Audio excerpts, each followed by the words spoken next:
Donc la question de l'assurance récolte que vous évoquez est effectivement au centre de nos préoccupations. Avec le ministre de l'Agriculture, Julien de Normandie, nous préparons une réforme très forte, c'est-à-dire qu'il faut effectivement s'adapter aux conditions nouvelles. Mais, pardonnez-moi de vous le dire, bien sûr, il faut que la solidarité nationale s'exprime davantage. Je l'ai dit avant de venir ici, je l'ai dit partout, on ne peut pas laisser tomber notre agriculture et notre viticulture. Mais il faut aussi les préparer au changement climatique. Car ces phénomènes, vous le voyez bien, ils me l'ont dit encore ce soir, deviennent de plus en plus réguliers.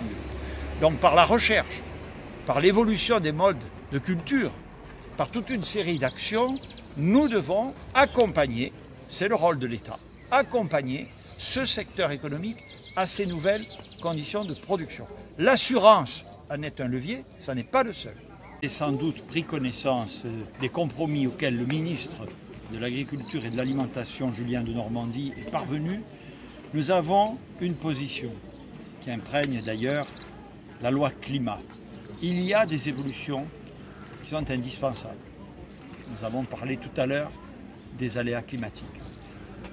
Notre philosophie, ce n'est pas de nier ces évolutions, c'est de les préparer et de les anticiper, mais en conséquence d'accompagner toutes les professions et les acteurs économiques vers ces évolutions. Elles ne peuvent pas être forcées, elles ne peuvent pas arriver à coups d'oukase auxquels devraient se soumettre ces acteurs.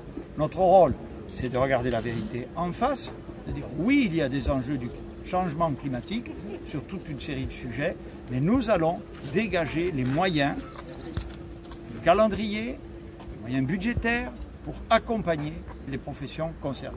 C'est notre philosophie, y compris dans le cadre de la réforme de la PAC qui est en cours. C'est-à-dire que là aussi, on fait plus qu'en parler. Vous l'avez vu, encore ce week-end, la France, par la voix du président de la République, agit. Nous sommes à l'action, notamment depuis l'élection du président Biden. Vous voyez bien que tout est parti du contentieux aéronautique que nous suivons. Donc c'est aussi sur ce registre qu'il faut que nous évoluions. Les viticulteurs ont été les victimes collatérales, si je puis m'exprimer ainsi, de ce contentieux. Donc évidemment, avec les viticulteurs, et ils savent, puisque j'ai reçu à Matignon les représentants des fédérations nationales du monde viticole, avec les ministres compétents, ils savent que la France et l'Europe sont à la manœuvre. Nous ne lâcherons pas le morceau, c'est extrêmement important. Et effectivement, les évolutions qui ont été enregistrées le week-end dernier et ces jours derniers sont positives et encourageantes. Mais nous restons vigilants.